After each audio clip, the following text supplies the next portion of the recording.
아시안컵 축구를 보시는지 모르겠습니다. 8강에서 보기 좋게 떨어졌더라고요. 왜 떨어졌나 했더니 어떤 신문 기사에서 체력 관리를 잘 못해서 그렇다. 근데 제가 보기에도 그래요. 뭐 천근만근이에요. 뭐 이렇게 뛰는 것들이 이게 뭐 힘이 없고 영 뭐 기운이 없어 보이더라고요. 뭐 손흥민이 10명, 20명이면 뭐 하겠습니까? 체력이 있어야 뭐 경기도 되고 이길 수 있는 것인데, 여러분 그런 육적인 체력도 필요하지만 우리에겐 무슨 체력이 필요할까요? 영적인 체력. 영적인 체력. 오늘 이 시간에 하나님의 은혜 받아서 우리의 영력을 회복하시는 귀한 시간 꼭 되시기를 주의 이름으로 축원합니다. 2019년을 시작하면서 우리는 예수님을 알아가고 예수님을 알려주자, 이 표를 표대 삼아서 함께 달려가고 있습니다. 이 표의 앞부분, 그런 예수님을 알아가자라는 이 부분을요, 예수님을 배우자, 일명 예배 시리즈 이렇게 해서 매주 묵상하고 있는데요. 우리 첫 주일에는 그 말씀을 함께 나누었죠. 예수 믿음은 예수 배웁니다. 예수 믿음은 예수 배웁니다. 예수를 믿는다는 것은 여러 종교 행위를 동반하지만 예수님을 배우고 닮고 그래 작은 예수가 되는 것이, 이것이 예수 믿음의 본질이다, 그런 말씀을 나누었고요. 둘째 주일에는 이 예수 믿음의 시작이 마음의 결단부터 시작된다, 마음의 결단으로부터 시작된다라는 말씀을 드렸습니다. 그렇죠. 내가 이제 좀 예수님을 배워야지, 닮아가야지, 작은 예수가 되어야지, 이런 마음의 결단이 꼭 필요하다는 말씀을 드렸고요. 지난 주일에는 예수 배움의 실천으로서 언어의 영성에 대해서 함께 나누었습니다. 예수를 닮아가는 과정 가운데에 나타나는 가장 선명한 변화, 그것은 언어 생활의 변화라고 말씀을 드렸어요.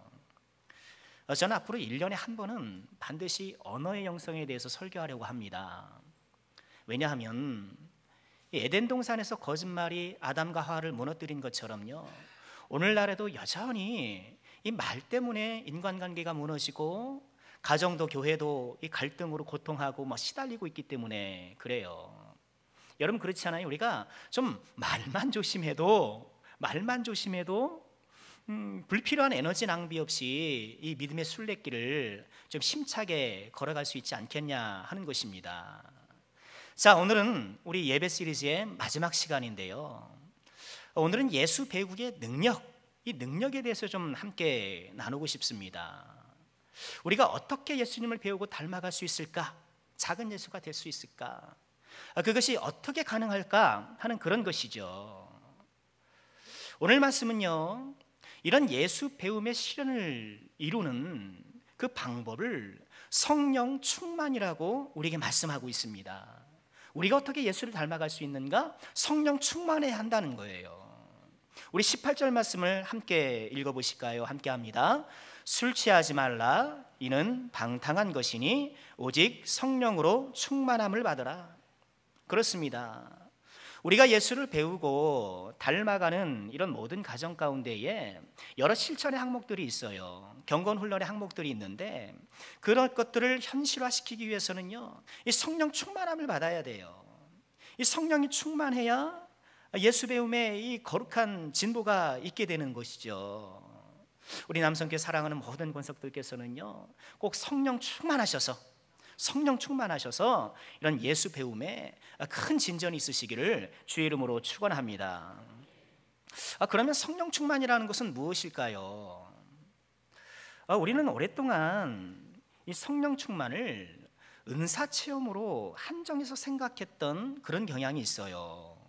이게 방언이나 어떤 신비한 체험을 하면 그게 성령 충만이라고 생각하는 거예요. 하지만 그것은 오해지요. 물론 하나님 우리를 성령으로 충만케 하시는 과정 가운데에 여러 은사를 선물로 주시기도 하지만, 은사가 많다고 늘 성령 충만한 것은 아니더라는 거예요. 우리가 오후 예배 때 살펴보는 고린도 교회만 봐도 다 그렇잖아요. 고린도 교회에 얼마나 은사가 많았습니까? 방언의 은사, 지식의 은사, 지혜의 은사, 뭐 예언도 하고요, 온갖 갖가지 은사가 가득했지만 교회가 서로 분열하고 대립하고 성도 간에 소송하면서 이 재판 다툼하고 또 이 계모를 범하는 그런 도덕적 타락이 일어나고요. 교회가 엉망진창이 되더라고요.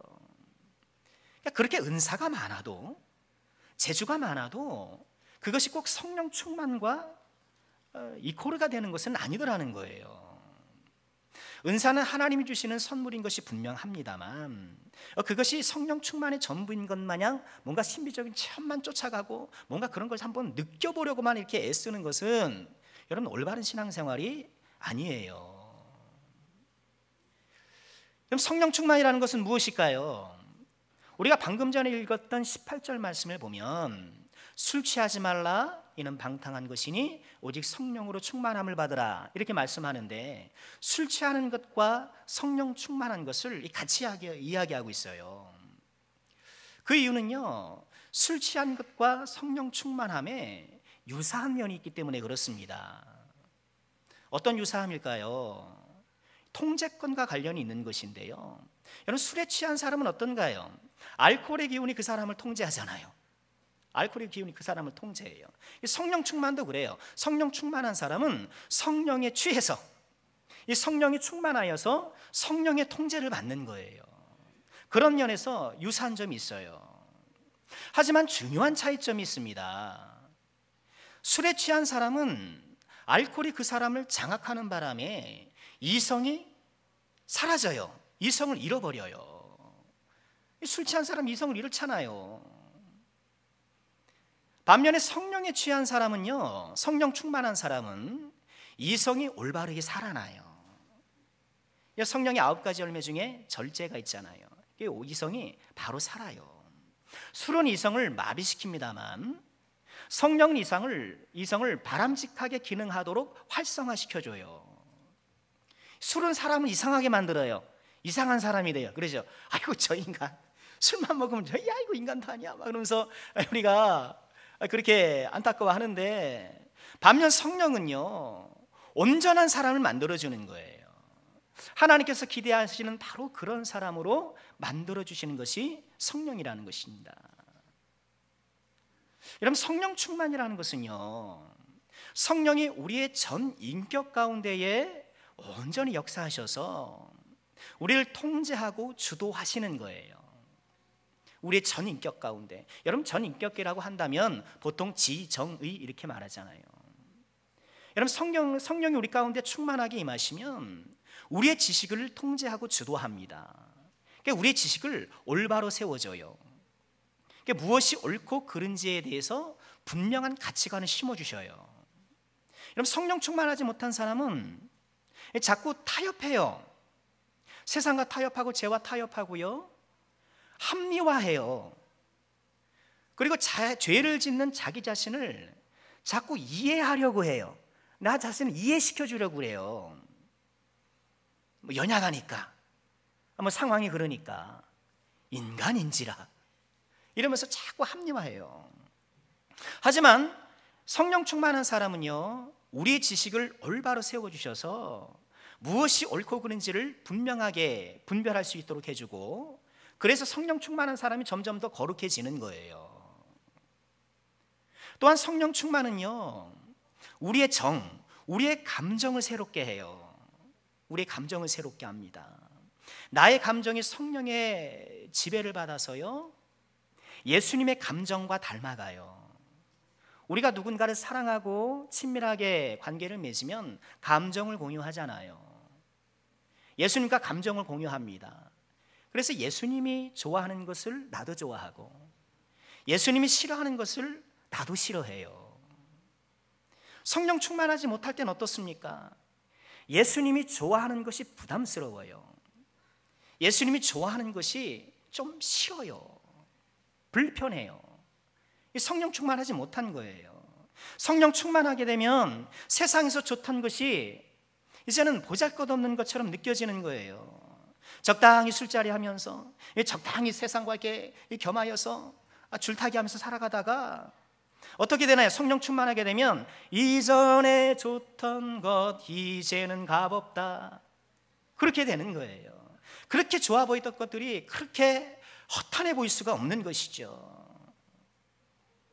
성령 충만은 우리의 의지를 일깨워 주셔요.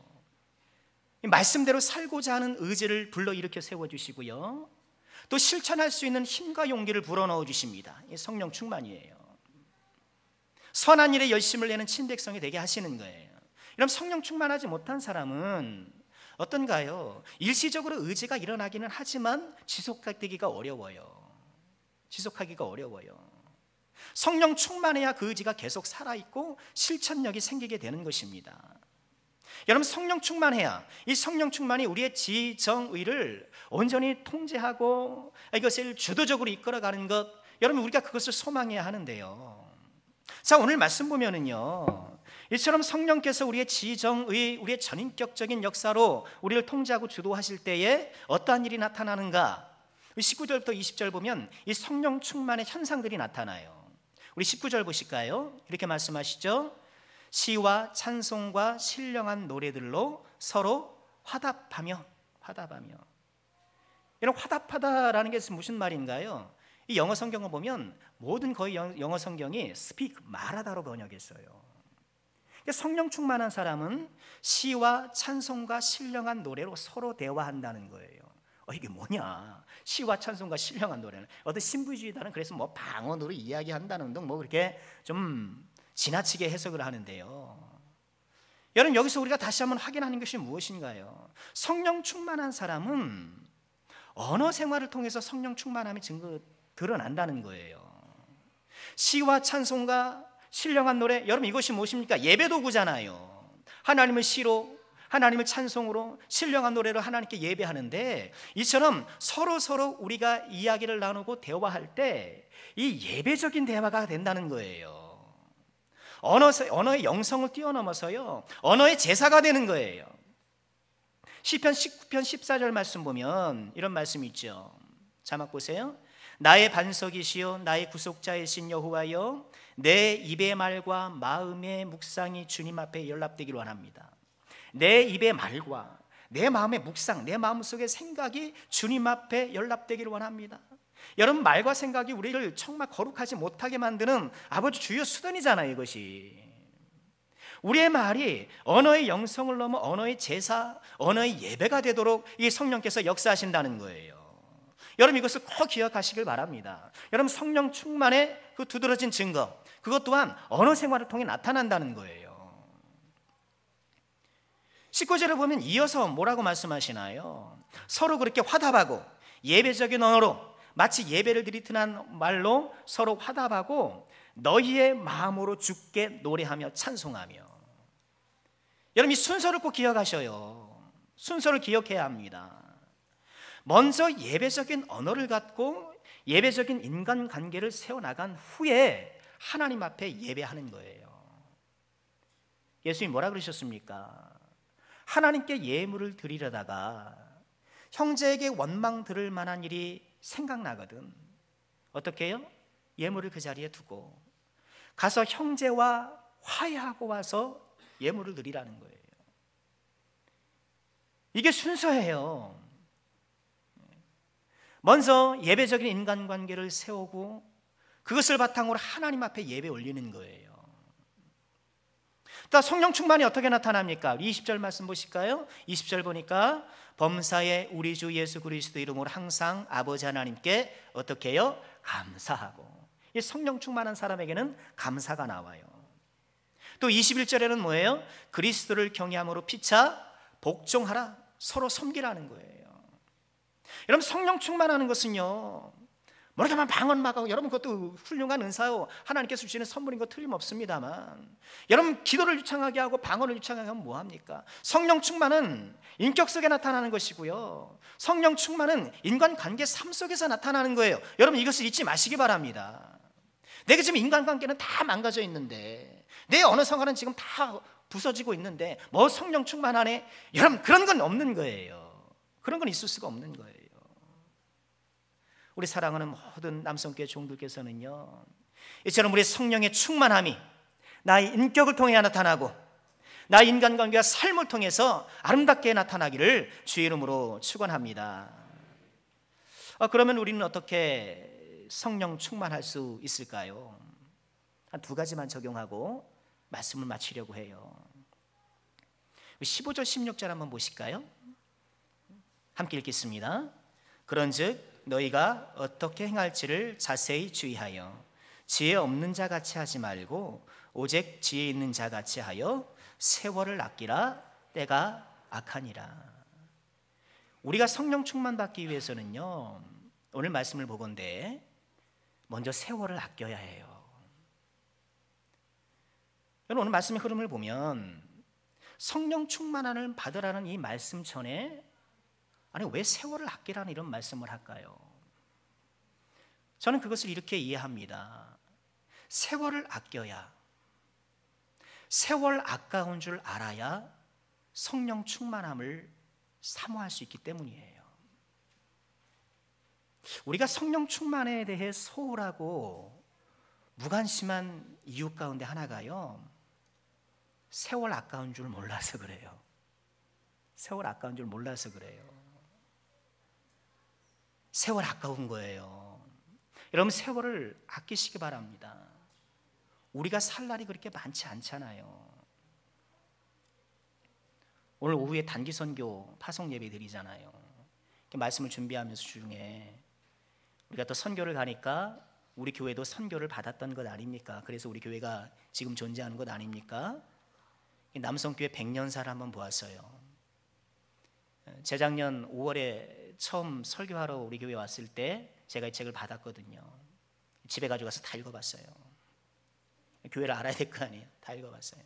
또 오늘 또 이번에 설교 준비하면서 다시 또 주요 부분들을 이렇게 보았는데요. 그 책 맨 뒤에 보면 사진이 있어요. 사진첩. 제가 그 책을 처음 받았을 때는 그 사진을 유심히 보지 않았어요. 보면 뭐 압니까? 모르는 분들인데 그때는, 그죠? 예, 그때는 유심히 보지 않았는데 지금 그 사진을 보니까 이제 뭐 성도님 다 아니까 이제 새롭게 보이는 거예요. 아, 이분이 이렇게 젊으셨네. 사진 보니까요. 머리가 이렇게 검으셨네. 피부가 팽팽하시네. 머리숱이 저렇게 많으시네. 불과 십수년 전이더라고요. 불과 십수년 전이에요. 야, 그 사이 이렇게 머리가 희주셨구나. 주름이 많아지셨구나. 이렇게 변하셨네. 사진 보니까 그렇게 느껴지더라고요. 그렇게 한 페이지를 넘겼어요. 여러분, 우리 인생이 이렇게 한 페이지 넘기는 거예요. 우리 인생이 그냥 한 페이지 아니에요. 한 페이지예요. 시간이 얼마 많지 않아요. 어르신들만 해당되는 것이 아니라 우리 젊은 사람도 가만히 생각해 보세요. 시간이 얼마 안 남아 있어요. 성령 충만해서 예수님 닮아서 그렇게 좀 고귀하고 거룩한 인생을 살아볼 시간이 얼마 없어요. 학생 때는 공부하느냐, 젊어서는 돈 버느냐, 뭐 가정 일구느냐, 열심히 사셨죠. 애쓰셨죠. 그러다 보니 인생의 꼬린 지점이 얼마 안 남았잖아요.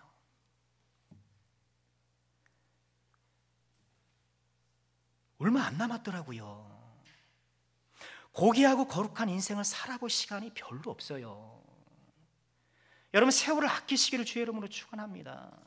여러분, 주님 만날 날이 얼마 남지 않았어요. 여러분, 그렇게 차지도 덥지도 않는 신앙생활 미지근하게 할 시간이 별로 없어요. 금방 50, 60, 70이잖아요. 쑥쑥 지나가잖아요. 언제까지 시험 들고, 언제까지 앵앵거리고, 언제까지 그냥 그 자리에서 제자리 받기만 막 맴돌다가 여러분, 그렇게 인생 끝나시겠습니까? 술에 취한 듯 세상에 취해서 한 발은 세상에 한 발은 교회에 이 양다리에 비틀비틀비틀하는 그런 인생을 언제까지 살아가시겠습니까? 세월을 아끼라. 때가 악하니라. 여러분, 이 말씀을 꼭 기억하시길 바랍니다. 여러분, 미루지 마세요. 내가 정말 주님 앞에 기쁨이 되는 그런 사람이 되기를 미루지 마셔요. 예수님 닮은 사람이 되리라는 그런 결단을 미루지 마세요. 그럴 시간이 없어요. 그럴 시간이 없어요. 오늘 장로님께서 기도해 주셨습니다만 매일매일 우리는 종말을 살아가는 거예요. 하나님이 부르시면 내일이라도, 아니 1시간 뒤라도 오너라, 가야지요. 꼼짝없죠. 꼼짝없죠. 다 털고 가는 게 우리 인생이에요. 어쩔 수 없는 거예요. 한 번뿐인 인생, 좀 하나님께서 기뻐하시고 거룩하고 좀 존귀한 인생으로 우리가 좀 그렇게 살아가야 하지 않을까요? 세월을 아끼는 지혜로운 종들이 꼭 되시기를 다시 한번 주님의 이름으로 부탁드립니다. 세월을 아낀다는 것은 또 어떤 의미가 있을까요? 여러분이 갖고 계신 성경에도 세월을 아끼라라는 부분에 아마 번호가 이렇게 되어 있을 거예요. 물론 없는 성경도 있겠습니다만 번호가 뭐 1번이든 2번이든 이렇게 있을 거예요. 그 번호를 찾아서 성경 하단에 내려가 보면 헬, 기회를 사다, 이렇게 아마 설명이 되어 있을 겁니다. 이 헬이라는 것은 이 신약 성경에 쓰여진 헬라어 원문을 얘기를 하죠. 원문에 따라 직역을 하면 세월을 아낀다는 것은 기회를 산다라는 의미다, 그런 뜻이에요. 그럼 세월을 아끼는 것은요, 단지 시간을 아껴 쓰는 것 필요하긴 합니다만 이 시간을 아껴 쓰고 세월을 아끼는 가정 가운데에 나에게 하나님께서 주시는 기회를 붙잡는 거예요. 여러분, 이것이 세월을 아끼는 거예요. 여러분, 다 열심히 살아가잖아요. 다 열심히 살아. 안 바쁜 사람이 어디 있고, 그죠? 열심히 살지 않은 사람이 어디 있습니까? 그런데 그렇게 내가 시간을 분 단위로, 초 단위로 쪼개 살고 열심히 산다 할지라도 그 가운데 하나님께서 나에게 주시는 은혜의 기대를 내가 붙잡지 않으면, 바쁘게 사셨는지는 모르겠습니다만 세월을 아끼는 것이 아니라는 거예요. 이런 기회를 붙잡아야 돼요. 어떤 기회예요? 뭐 돈 버는 기회, 뭐 투자할 기회가 아니고요. 예배의 기회를 붙잡으셔야 되고요. 기도할 기회를 붙잡으시고요. 사랑할 기회를 붙잡으셔야 돼요. 여러분, 이것을 꼭 붙잡고 가셔야 돼요. 저는 우리 성도님들에게 참 감사한 것이 우리 교회에 숨은 사랑의 손길들이 참 많으세요. 저는 그게 참 감사해요. 익명의 사랑들이 참 많아요. 오른손이 하는 일을 왼손이 모르도록, 그래서 목사이기 때문에 제가 부득이 알게 되는 그런 경우가 더러 있습니다만 남몰래 익명으로 다른 분을 이렇게 섬기고 교회를 섬기는 분들이 우리 교회에 꽤 많아요. 사랑할 기회가 왔을 때, 하나님께서 마음에 감동을 주셨을 때 순종해서 그것을 붙잡으신 거잖아요. 정말 잘하신 거죠. 하나님 은혜가 함께 하실 것입니다. 하나님께서 기회를 주실 때 잡아야 돼요. 그래야 성령의 충만함을 받아요. 지난 11일, 1월 11일이죠. 휴대폰으로 모르는 전화가 한 통이 왔어요. 한 1시쯤 2시쯤 왔어요. 자신이 온만닷컴 대표래요. 온만닷컴이 뭐냐면은요, 우리 교회 홈페이지를 구축해주는 그런 그 회사예요. 기독교 교회들마다 이렇게 홈페이지를 구성할 수 있도록 그런 서비스를 제공하는 회사인데, 온만닷컴 대표라는 거예요. 그분이 모르는 전화인데, 그래서 당신이 지금 도보 순례 중이라는 거예요. 그래서 이제 계속 걸으면서 순례하다가 우리 군산에 오늘 저녁에 도착하게 되는데, 우리 교회가 또 온만닷컴에서 또 홈페이지를 만들었으니까 회원교회거든요. 회원교회니까 회원교회에 방문해서 목사님 기도도 받고 그랬으면 좋겠습니다 라고 얘기를 하시더라고요. 아니, 뜬금없잖아요. 아니, 누군지 알고. 그래서 이거 어떡하나, 좀 목사가 좀 낯선 분을 만나기가 잠깐 좀 죄송할 때가 있고 좀 꺼려질 때가 있어요. 어떤 부탁을 하면 좀 속 시원히 들어드리면 좋겠는데, 교회라는 것이 뭐 늘 좀 그 예산이라는 것이 규정 안에 사용될 수밖에 없고 하니까 운영의 폭이 좁을 수밖에 없잖아요. 그런데 뭐 누굴 만나서 갑자기 도움을 요청하면 거절하기도 뭐하고 들어주기도 힘들고 해서 이게 낯선 만남을 조금 두려워하는 그런 게 있거든요. 그 전화를 받으니까 저도 그런 마음이 확 들어서, 우리 교회는 항상 개방되어 있으니 편하게 기도하고 가세요. 그렇게 대답을 했어요. 그러고 나니까 좀 마음이 찜찜하더라고요. 히브리서 13장 2절에 이래 말씀하시잖아요. 손님 대접하기를 잊지 말라. 이로써 부지 중에 천사를 대접한 이도 있다. 이래 말씀하시잖아요. 그 말씀이 딱 생각나니까 좀 찜찜한 거예요. 이건 좀 아닌 것 같다 생각해서, 그럼 우선 좀 사실을 좀 확인해 보자. 또 때마침 그 회사에 제 친구가 기술이사로 있어요. 뭐 프로그램을 해주는 그런 일을 해요. 그 친구에게 확인하면 되겠다 싶어서 이제 목양실에서 전화를 할까 하고 이제 언제쯤 할까 하면서 이제 타이밍을 잡고 있는데 전화가 그 친구한테 온 거예요. 친구가 얘기했는지는 모르겠습니다만 먼저 전화가 온 거예요. 내 새해 인사 겸 전화했다 그러더라고요. 그래서 반갑다, 뭐 새해 복 많이 받아라, 이렇게 서로 인사를 주고받다가 있었던 일을 얘기했죠. 그랬더니 그 친구가 웃으면서 그 대표가 지금 도보순례 중에 하고 있다라고 이렇게 확인을 해주더라고요. 확인을 했으니까 이제 어떻게 해야 됩니까? 확인도 했으니 다시 전화를 했죠. 군산에 언제쯤 도착하십니까? 물었더니 저녁 한 7시쯤 된다는 거. 어디서부터 걸어온다는 거예요. 지금 계속 걸어오는데 걸어오고 있다는 거예요. 그래서 교회에서 기다렸다가 그분을 만났습니다. 만나서 대화하고 또 좀 좋은 거 대접해 드려야 되는데 좀 조촐하게 저녁 식사 같이 나누고 그렇게 했습니다. 회사가 어렵대요. 그렇죠.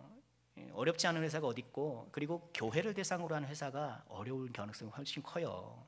여러분 기독교 서점 좀 많이 팔아주시고 기독교 관련된 일 업체들 좀 많이 좀 도와주시길 좀 부탁드려요. 회사가 어렵고 하니까 좀 묵상하고 기도하면서 좀 걷자. 그분이 그렇게 생각을 했다는 거예요. 경기도 일산에서부터 걸어 내려온 거예요. 걸어내서 뭐 김제도 하고 뭐 해서 뭐 이렇게 걸어온 거예요. 그렇게 걸어 내려오면서 또 하나님의 예비하심을 바라면서 이렇게 또 회원교회에 전화를 해서 또 대화도 하고 또 이렇게 좀 식사도 대접도 받고 이렇게 하나님의 예비하심을 따라서 이렇게 은혜를 쫓아 오셨더라고요.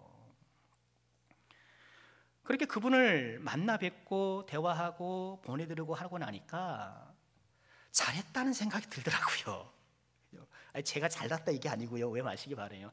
참 그렇게 하기를 잘했다라는 생각이 드는 거예요. 너무 감사한 거예요. 감사한 거예요. 별것 아니지만 이렇게 순종할 기회를 하나님께서 주시고, 그죠? 말씀에 순종할 기회를 주시고 그 말씀에 순종할 수 있는 마음도 주시니 참 너무 감사하다라는 생각이 들더라고요. 여러분 우리 인생 가운데에 이처럼 하나님께서 요소요소에 기회를 주셔요. 얘가 그 얘기를 딱 붙잡으셔요. 그러니까 하나님이 선한 감동을 주실 때에 순종해 보세요. 그리고 누군가 나에게 부탁을 하면 어지간하면 들어주려고 하셔요. 저는 그것이 하나님의 기회라고 좀 믿어요. 하나님 우리에게 복 주시고 은혜 베풀어 주시고 성령으로 함께 주시려고 우리에게 주시는 기회예요. 여러분 생각해 보세요. 나에게 누군가 부탁하는 경우가 얼마나 되는가? 한 달에 몇 번 안 될걸요? 나에게 진지한 부탁을 하는 사람들 한번 생각해 보세요. 별로 없어요. 이 별로 없는 기회를 우리가 좀 마다하고 이렇게 저렇게 물리친다면 어떻게 우리가 은혜를 받을 수 있을까? 그런 생각이 드는 거예요. 여러분 세월을 아끼는 것은요, 이처럼 하나님께서 우리 인생 곳곳에 베풀어 주시는 그런 은혜의 기회를 붙잡는 것입니다. 여러분 그러니 예배의 기회를 꼭 붙잡으시길 바라요. 여러분 매주일 드리는 예배인데 여러분 오늘의 예배가 마지막 예배가 될지 어떻게 합니까? 예배의 기회를 붙잡으세요. 기도의 기회를 붙잡으세요. 그럼 내일도 기도하지 뭐. 여러분 오늘의 마지막 기도일지를 어떻게 합니까? 하나님께서 순종할 기회를 주실 때에 꼭 붙잡으세요. 붙잡으세요. 내가 다시 그 순종할 기회를 얻지 못할 때가 있다라는 거예요. 여러분 세월을 아낄 때에 언젠가 내가 주님을 만날 날이 지금 다가왔다라는 것을 우리가 꼭 기억한다면 여러분 그 마음으로 우리가 성령 충만을 사모해야 될 것이고요. 또한 하나님께서 우리 인생 가운데에 요소요소에 베풀어 주신 이 은혜의 기도를 붙잡음을 통하여서 또 성령의 충만함을 경험하시는 주의 종들 꼭 되시기를 주의 이름으로 축원합니다. 여러분 성령 충만을 위해서 우리가 해야 될 두 번째는 무엇일까요? 그것은 뭐니 해도 뭘까요? 기도입니다. 기도입니다. 세월을 아끼는 것이 성령 충만을 위한 마음의 준비라면 여러분 기도는 성령 충만의 실제예요. 하나님 우리가 기도하실 때 성령 충만으로 인도해 주십니다. 사도행전 2장에 보면 우리가 잘 아시는 대로 성령께서 임재하시는 사건이 있잖아요. 신약교회 제자 공동체에 성령께서 임재하십니다. 오순절 마가다락방에 임하시잖아요. 사도행전 1장과 2장의 그 일련의 과정들을 보면 여러분 그것이 어떻게 이루어졌는가? 여러분 1장 4절을 보시면 이렇게 말씀하시죠. 사도와 함께 모이사 예수님이 승천하시기 전에 그들에게 분부하여 이르시되 예루살렘을 떠나지 말고 내게 들은 바 아버지께 약속하신 것을 기다려라. 요한은 물로 세례를 베풀었으나 너희는 몇 날이 못되어 성령으로 세례를 받으리라 약속해 주셨어요. 예수님이 승천하시기 바로 직전이에요. 오순절이 이르렀습니다. 여러분 오순절은 6월절 이후 50일째 되는 날이에요. 77절이라고 하잖아요. 7번의 안식일 77이 49, 50일째란 말이에요. 예수님이 6월절에 돌아가셨고 예수님이 40일 동안 부활하신 몸을 간혹 이렇게 나타내 주시고 제자들과 머무셨으니 이제 오순절은 이 제자들이 이 말씀을 받은 몇 날 못되어 성령으로 세례를 받으리라 한 지 한 열흘쯤 지난 후일 거예요. 자, 오순절 날에 어떤 일이 일어나는가요? 사도행전 2장 1절이죠. 우리가 잘 아는 말씀입니다. 오순절 날 이름에 그들이 다 같이 한 곳에 모였고 호련히 하늘로부터 급하고 강한 바람 소리가 있어 그들이 앉은 온 집에 가득하며 마치 불의 혀같이 갈라지는 것들이 그들에게 보여 각 사람이 하나씩 임하여 있더니 그들이 다 성령의 충만함을 받고 성령이 말하게 하심을 따라 다른 언어들로 말하기를 시작하니라. 예수님께서 한 열흘 전에 말씀해 주셨고요. 그리고 열흘이 오순절이 되자 약속하신 그대로 성령의 충만함을 이 사람들이 입었어요. 그리고 이 사람들에게 하나님께서 은사를 주셨어요. 다른 언어를 말할 수 있는, 외국어를 구사할 수 있는 능력을 주셨어요. 그래야 복음 전파가 훨씬 더 효율적이니까 그렇게 능력을 주신 거예요. 예수님이 말씀하시고 오순절에 성령이 임하신 이 사이에 제자들이 한 것은 무엇일까요? 기도하고 있었다는 거예요. 사도행전 1장 12절 14절을 보면 그런 말씀이 있어요. 제자들이 들어가 그들이 유하는 다락방으로 올라가니 여자들과 예수의 어머니 마리아와 예수의 아들과 더불어 마음을 같이하여 오로지 기도에 힘쓰니라. 오로지 기도에 힘쓰니라. 예수님의 약속과 오순절의 성령 강림 사이에 뭐가 있었다는 거예요? 예수님의 기도가 있었다는 거예요. 여러분 그렇습니다. 여러분 우리가 기도할 때 성령 충만해지는 거예요. 기도하지 않고 성령 충만할 수는 없는 거예요. 기도를 통해서 우리의 이 지정의가 늘 성령의 통제 안에 머물고요, 거룩한 자극을 통하여서 예수를 닮아갈 수 있게 되는 것입니다.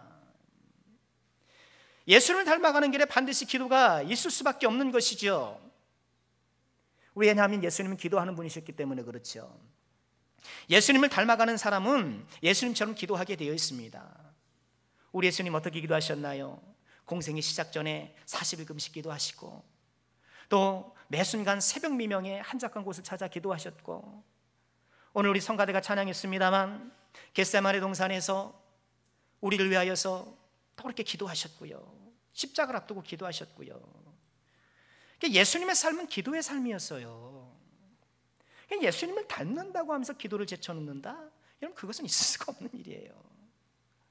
뭐 자기 수행적인 노력은 될 수 있겠지 모르겠습니다만 성령의 능력과 성령의 서포트를 받기가 어려워요. 그래서 우리는 반드시 기도해야 되는 거예요. 공부 안 하고 성적 오를 수 없듯이 기도 안 하고 예수님을 닮아갈 수가 없는 거예요. 여러분 이 사실을 꼭 기도하시고요, 2019년을 시작하는 이 즈음에 다시 한번 기도회 계획들을 세우시고 여러분 기도의 능력을 힘있기를 좀 소망하시고 기도의 사람으로 살아갈 수 있기를 주의 이름으로 축원합니다. 데살로니가전서 5장 16절 이하 우리가 사랑하는 말씀이죠. 함께 읽어볼까요? 항상 기뻐하라, 쉬지 말고 기도하라, 범사에 감사하라. 이것이 그리스도 예수 안에서 너희를 향하신 하나님의 뜻이니라. 쉬지 말고 기도하라, 항상 기도하라, 늘 기도 생활하라. 이것이 예수님의 뜻이라는 거예요. 하나님의 뜻이라는 거예요. 하나님의 뜻이 이렇게 분명한데, 하나님의 뜻이 이렇게 분명한데, 이렇게 선명한데 나 이거 원해, 난 이것을 정말 바래, 하나님 그렇게 말씀하고 계시는데 식사 기도로 여러분의 기도 생활 다 한다면 여러분 어떻게 우리가 성령 충만을 받을 수 있겠습니까? 성령 충만을 사모하시고 내가 정말 예수님 닮은 사람 되기 원하시는 분이시라면 다시 한번 나의 기도 생활을 돌아보시고 기도의 거룩한 다짐들을 세워나가시기를 다시 한번 주의 이름으로 부탁을 드립니다. 새벽 예배에 나오셔요. 매일이 아니어도 괜찮습니다. 새벽이 어려우시면 우리 수요 기도, 기도 축제 하잖아요. 찬송하고 기도하잖아요. 수요 저녁이라도 좀 나오셔요. 새벽도 수요일도 정말 어렵다고 하시면 평일 저녁에 우리 교회는 문은 열려 있잖아요. 이런 본당에서 내가 기도하면 얼마나 기도가 잘 되는지 모릅니다. 나와서 기도하셔요. 그조차도 어려우시면 골방에라도 들어가서 반드시 기도하시길 바랍니다. 믿음 생활은 기도 생활이에요. 믿음 생활은 기도 생활이에요. 바쁘시죠? 바쁜 거 틀림없습니다. 우리 예수님은 하도 한가해서 하도 시간이 남으셔서 기도하셨단 말입니까? 마가복음 3장 20절에 보면 예수님 활동을 이렇게 기록하고 있어요. 집에 들어가시니 무리가 다시 모임으로 식사할 겨를도 없는지라. 바쁘셨어요. 예수님도 바쁘셨어요.